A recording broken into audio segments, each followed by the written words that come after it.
வந்துட்டு அகத்தியர் வந்து ரொம்ப அழகாக பாடியிருப்பாங்க. இது எல்லாருக்குமே தெரியும். இந்த முதல் 2 வரி, மனமது செம்மையானால் மந்திரங்கள் ஓத வேண்டாம், மனமது செம்மையானால் வாசி உயர்த்த வேண்டாம், மனமது செம்மையானால் அனைத்தும் செம்மையாகும்.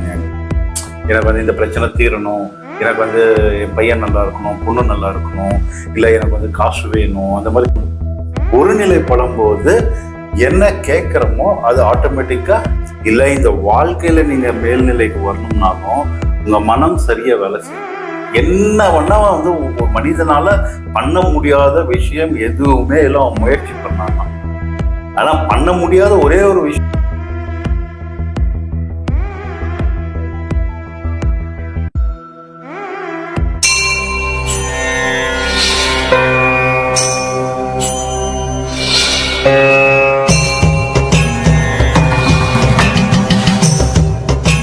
என் குருவுக்கு சமர்ப்பணம். அவர் இல்லாவிடில் தொலைந்திருப்பேன். ஆத்மா வணக்கம். ஆத்மா வணக்கம் சாமி. என்னுடைய பேர் கோகுலகிருஷ்ணன். நான் ஊரை பக்கத்துல இருந்து வரேன். இப்போ ஒரு 4 மாதத்துக்கு முன்னாடி முதல் உபதேசம் வாங்கி பாடம் பண்ணிட்டு இருக்கேன். கொஞ்சம் சந்தேகங்கள்லாம் இருக்கு, அதை உங்ககிட்ட தெளிவுபடுத்திக்கலான்னு வந்திருக்கேன் சார். கேட்டாய்மா கேட்கலாம். கேளுங்க. இது என் குரு பிரம்மஸ்ரீ நித்யானந்தம் சுவாமிகளுக்கு சமர்ப்பணம். ஆத்மா வணக்கம் எல்லாருக்கும். கேளுங்க சார். இப்போ கர்மாவை போக்க தியானம் செய்ய வேண்டும். அப்படி கர்மா குறைந்தால் ஞானம் பெறலாம், இறைவனை காணலாம், மோட்சம் அடையலாம் என்கிறார்கள். அகஸ்தியர் வந்து அவரோட பாடல மனமது செம்மையானால் மந்திரங்கள் ஓத வேண்டாம், வாயுவை நிறுத்த வேண்டாம் அப்படின்லாம் சொல்லியிருக்காங்க. ஸோ இப்போ நம்ம ஞானம் அடைகிறதுக்கு யோகம் என்கிற தியானம் செய்தால் மட்டுமே ஞானம் அடையலாமா, இல்லை வேற வழியிலும் ஞானம் அடைய முடியுங்களா சாமி? சாமி, இதுல வந்துட்டு அகத்தியர் வந்து ரொம்ப அழகா பாடியிருப்பாரு.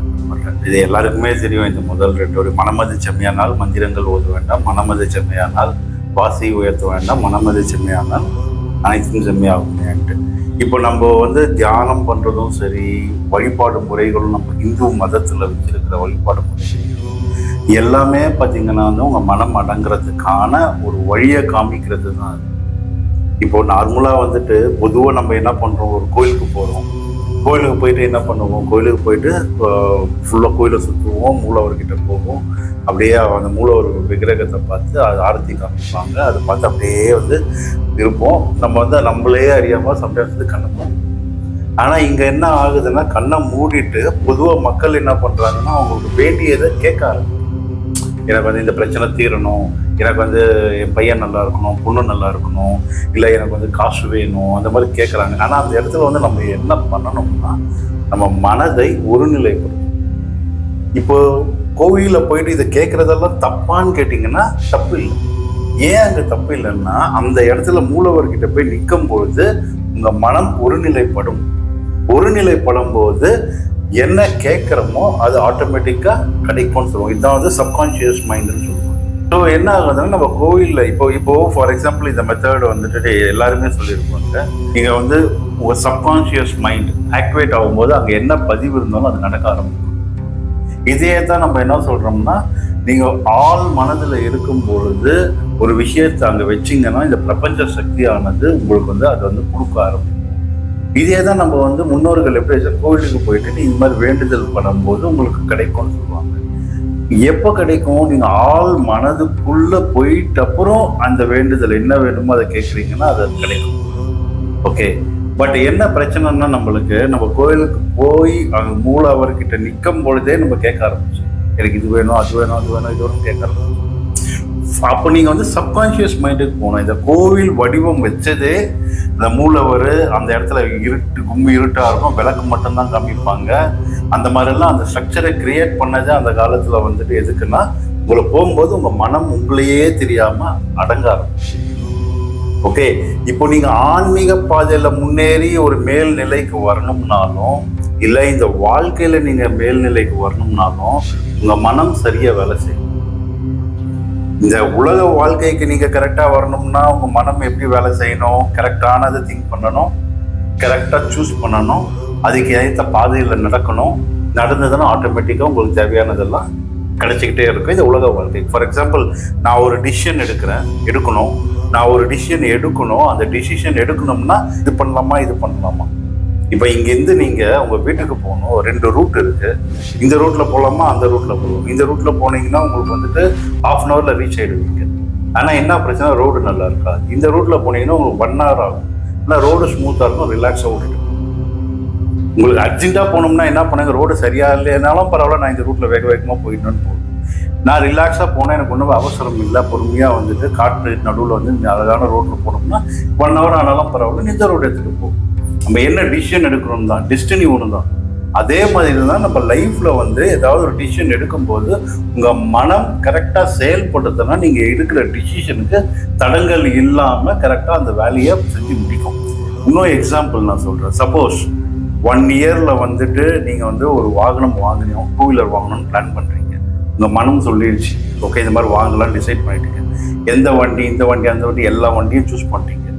ஃபார் எக்ஸாம்பிள் ராயல் என்ஃபீல்டு என்ற வண்டியை சூஸ் பண்ணிட்டீங்கன்னு வச்சுக்கோங்க. இப்போ அந்த வண்டி வாங்கினா 1.25 லட்சம் ரூபாய் ஆகும். இப்போ உங்ககிட்ட நில் பேலன்ஸ் இருக்குது. அப்போ அவங்க வந்து நீங்கள் எப்படி கால்குலேட் பண்ணுவீங்க? அப்போ 1.25 லட்சம் ரூபாய் வேணும்னா ஒரு மாதத்துக்கு எப்படி இருந்தாலும் ஒரு 10,000 ரூபாய் சேர்த்து வச்சேன்னா ஒரு வருஷத்தில் எனக்கு வந்துட்டு அந்த 1.25 லட்சம் ரூபாய் வந்துடும். நான் போயிட்டு வண்டியை வாங்கிடுவேன். ஓகே, அது ஒரு விதமான இது. ஒன்றுமே சேர்த்து வைக்கல, நான் ஒன்றுமே பண்ணல, நேரம் இஎம்ஐயில் போடுவேன். நான் வந்து 1.25 லட்சம் ரூபாய்க்கு 1.5 லட்ச ரூபாய் 1.25 லட்ச ரூபாய் கட்டிக்கிற பரவாயில்லன்னு சொல்லிட்டு நான் இஎம்ஐயில் போட்டு அதுக்கு போகிறது, அது 2வது.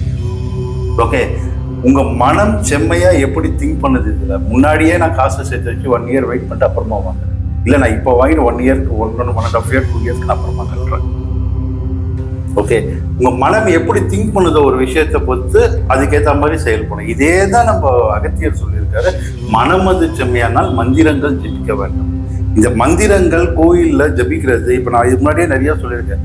சரியை, கிரியை, யோகம், ஞானம்னு சொல்லியிருக்கேன். கோயிலுக்கு போகிறோம், அதுக்கப்புறம் நம்ம வந்துட்டு மந்திரங்கள் படிக்கிறோம். ஃபார் எக்ஸாம்பிள் காயத்ரி மந்திரம் வந்துட்டு டெய்லி 10 வாட்டி சொல்லணும்னு சொல்லுவாங்க. இல்லை விநாயகர் அகவல் படிக்கணும்னு சொல்லுவாங்க.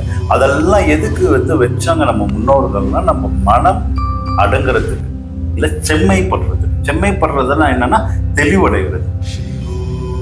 இப்போ என்ன வேணும்னாலும் பண்ணிடலாம், ஆனால் சும்மா இருன்னு சொன்னால் சும்மா இருக்க முடியாது. என்ன வேணா வந்து ஒரு மனிதனால பண்ண முடியாத விஷயம் எதுவுமே எல்லாம் முயற்சி பண்ணாங்க. ஆனால் பண்ண முடியாத ஒரே ஒரு விஷயம் என்னன்னு பார்த்தீங்கன்னா சும்மா இருக்கிறது. அதுவும் மனம் சும்மா இருக்கிறது. சும்மா இருக்கிறதுனா நம்ம சும்மா உட்காரலாம், பட் மனம் சும்மா இருக்கிறது நடக்கவே நடக்காது. அப்போ இந்த மனமாகப்பட்டதை செம்மை பண்றதுக்கு தான் நம்ம இந்த மந்திரங்கள், கோயில்கள், பூஜைகள், புனஸ்காரங்கள் எல்லாத்தையும் வச்சதுக்கு இந்த மந்திரங்கள், இந்த மனம் என்ற ஒரு விஷயம் செம்மையா இருக்கு. இது அகத்தியர் என்ன சொல்றாரு, மனமது செம்மையானால் மந்திரங்கள் ஜபிக்க வேண்டாம். நான் நீ எந்த மந்திரமும் சொல்லவே வேணாம். ஓகே, மனமது செம்மையானால் வாசி ஊத வேண்டாம். எந்த ஒரு யோக கலையும் நீ பண்ண வேணாம். உன் மனம் செம்மையாயிடுச்சு. உன் மனமாகப்பட்டது செம்மையாயிடுச்சுன்னா எல்லாமே செம்மை தான் உனக்கு. அதை பத்தி நீ எதுவுமே கவலைப்பட தேவையில்லை சொல்றாரு. அப்படின்னா நம்ம இந்த நம்ம முன்னோர்கள் செஞ்சு வச்ச எல்லாமே இந்த மனமாகப்பட்டு செம்மையா இருக்கு. ஸோ இந்த மனமாகப்பட்டது செம்மை ஆயிடுச்சுன்னா என்ன ஆகும்? ஞானப்பாதைக்கு கிளியரா நீங்க போக ஆரம்பிப்பீங்க. இந்த உலக வாழ்க்கையில செயல்படும் செயல்களை கரெக்டா செய்ய ஆரம்பிப்பீங்க.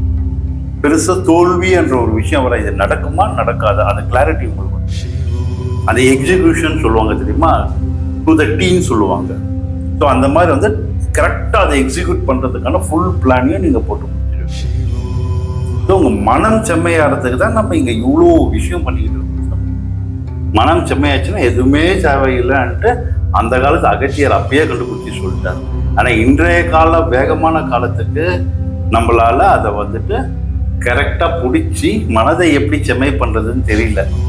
என்ன ஆகிடுச்சுன்னா எனக்கு இது கிடைக்கல, அது கிடைக்கல, இது வரல, அது வரல, இது நடக்கல, அது நடக்கலான்ட்டு நம்ம அந்த ஆவேசம் பட்டு கவலைப்பட்டு அந்த பிரச்சனை ஸ்ட்ரெஸ்ஸுக்குள்ளே போகிறோமே தவிர்த்து அந்த மனம் செம்மை எப்படி பண்ணுறதுன்ட்டு நம்ம பார்க்க மாட்டோம்.